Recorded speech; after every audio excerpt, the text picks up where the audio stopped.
ಆತ್ಮೀಯ ಸ್ಪರ್ಧಾರ್ಥಿಗಳೇ, ತಮಗೆಲ್ಲರಿಗೂ ಈಗ ಒಂದು ಸರ್ಕಾರ ಅತ್ಯಂತ ಮಹತ್ವಪೂರ್ಣವಾದ ಒಂದು ಅವಕಾಶವನ್ನು ಕೊಟ್ಟಿದೆ.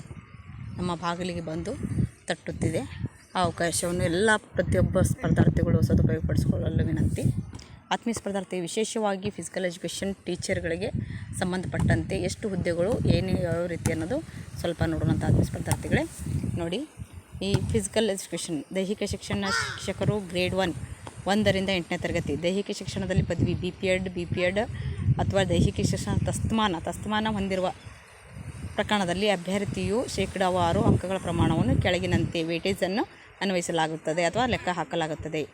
ಎಂದರೆ ಸ್ಪರ್ಧಾತ್ಮಕ ಪರೀಕ್ಷೆಯಲ್ಲಿ ಪಡೆದಂಥದ್ದು, CETಯಲ್ಲಿ ಪಡೆದಂಥದ್ದು 85%, PUCಯಲ್ಲಿ ತಸ್ತಮಾನಾಂಕ ಪಡೆದಂಥದ್ದು 13%, ದೈಹಿಕ ಶಿಕ್ಷಣ ಅಥವಾ ಡಿಪ್ಲೊಮಾ ಕೋರ್ಸ್ದಲ್ಲಿ ಪಡೆದಿರುವಂಥದ್ದು 2%. ಇದು ಗ್ರೇಡ್ 2 ಶಿಕ್ಷಕರಿಗೆ ಸಂಬಂಧಪಟ್ಟ ತಸ್ತಮಾನ ಡಿಪ್ಲೊಮಾ ಪಡೆದ ಅಂಕಗಳು ಮತ್ತು ದೈಹಿಕ ಶಿಕ್ಷಣ ಸರ್ಟಿಫಿಕೇಟ್ ಇದ್ರೆ ಸಾಕು. ಅದು CPED ಆಗಿರ್ಬೋದು ಅಥವಾ DPED ಆಗಿರ್ಬೋದು. ಅದು ತಿಳ್ಕೊಬೇಕು. ದೊಡ್ಡ ಜನ CPED ಆದರೆ ಮಾತ್ರ BPED ಇಲ್ಲ ಅನ್ನೋದು ಜಾಸ್ತಿ ಇರುತ್ತದೆ. ಅದೇನೇ ವ್ಯವಸ್ಥೆ ಇಲ್ಲ.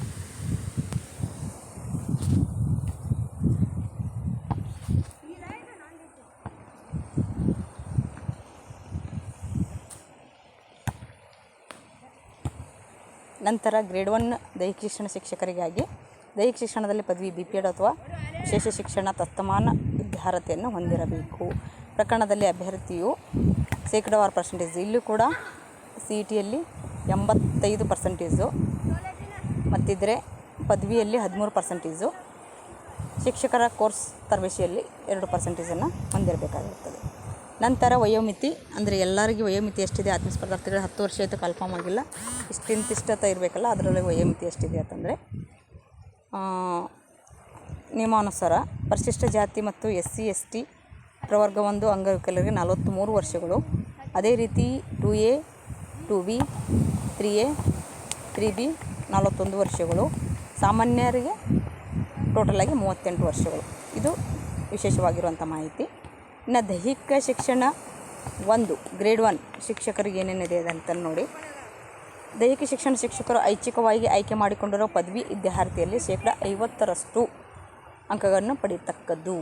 ಅಂದರೆ ಪದವಿಯಲ್ಲಿ ಏನು ಮಾಡ್ತಾರೆ, ನಿಮ್ಗೆ 50% 50 ಅಂಕಗಳನ್ನು ಪಡೆದುಕೊಂಡಿರಬೇಕು. ಅದರಾಗಿ ಇಲ್ಲಿ ಕಲ್ಯಾಣ ಕರ್ನಾಟಕಕ್ಕೆ ಎಷ್ಟಿದ್ದಾವೆ, ನಾನ್ ಕಲ್ಯಾಣ ಕರ್ನಾಟಕ ಎಷ್ಟಿದೆ ಅಂತಂದ್ರೆ ನೋಡಿ. ಕಲ್ಯಾಣ ಕರ್ನಾಟಕಕ್ಕೆ 319 ಸೀಟ್ಗಳಿದಾವೆ. ಕಲ್ಯಾಣೇತರ ಕರ್ನಾಟಕಕ್ಕೆ 131 ಸೀಟು, ಒಟ್ಟು 450 ಸೀಟುಗಳಿದ್ದಾವೆ ಆತ್ಮೀಯ ಸ್ಪರ್ಧಾರ್ಥಿಗಳೇ. ಅದರ ಜೊತೆಗೆ ಸರ್ಕಾರಿ ಶಾಲೆಯಲ್ಲಿ ಪದವಿ ಪೂರ್ವ ಕಾಲೇಜುಗಳ ದೈಹಿಕ ಶಿಕ್ಷಣ ಶಿಕ್ಷಕರು ಗ್ರೇಡ್ 1 ನಾವು ಎಷ್ಟು ಅಂದರೆ 9 to PU ಸೆಕೆಂಡ್ವರೆಗೆ ನಾವು ಬೋಧನೆಯನ್ನು ಮಾಡೋಕ್ಕೆ ಅರ್ಹತೆಯನ್ನು ಹೊಂದಿರ್ತೀವಿ. ಅಥವಾ ಆಯ್ಕೆ ಮಾಡಿಕೊಂಡಿರೋ ಪದವಿ ವಿದ್ಯಾರ್ಥಿಯಲ್ಲಿ 45% ಅಂಕವನ್ನು ಪಡೆದು association Indian university certificate, Olympic association certificate ಮಾನ್ಯತೆ ಪಡೆದ ಕ್ರೀಡೆಗಳು, ಆಟಗಳಲ್ಲಿ ಅಥ್ಲೆಟಿಕ್ ರಾಷ್ಟ್ರ ಅಂತಾರಾಷ್ಟ್ರೀಯ ಮಟ್ಟದಲ್ಲಿ ಏನಾದರೂ ವಿಶೇಷ ಸಾಧನೆ ಮಾಡಿದರೆ ಅಂದರೆ ಅವರಿಗೆ ಪರ್ಸೆಂಟೇಜನ್ನು ಕೊಡಲಾಗುತ್ತೆ. ಅದರ ಜೊತೆಗೆ ನಿಯೋಜಿತ ಸೇವಾ ನಿರತ ವಿದ್ಯಾರ್ಥಿಗಳ ತರಬೇತಿ ಹೊಂದಿದ ದೈಹಿಕ ಶಿಕ್ಷಣ ತರಬೇತುದಾರರು 45 ಅಂಕಗಳನ್ನು ಪಡೆದಿದ್ದು ರಾಷ್ಟ್ರೀಯ ಶಿಕ್ಷಕರ ಪರಿಷತ್ತು ಅವರು ಏನಾದರೂ ನಿಯಮಗಳನ್ನು ಕನಿಷ್ಠ 3 ವರ್ಷಗಳ ಬೋಧನಾ ಅನುಭವವನ್ನು ಹೊಂದಿರತಕ್ಕದ್ದು.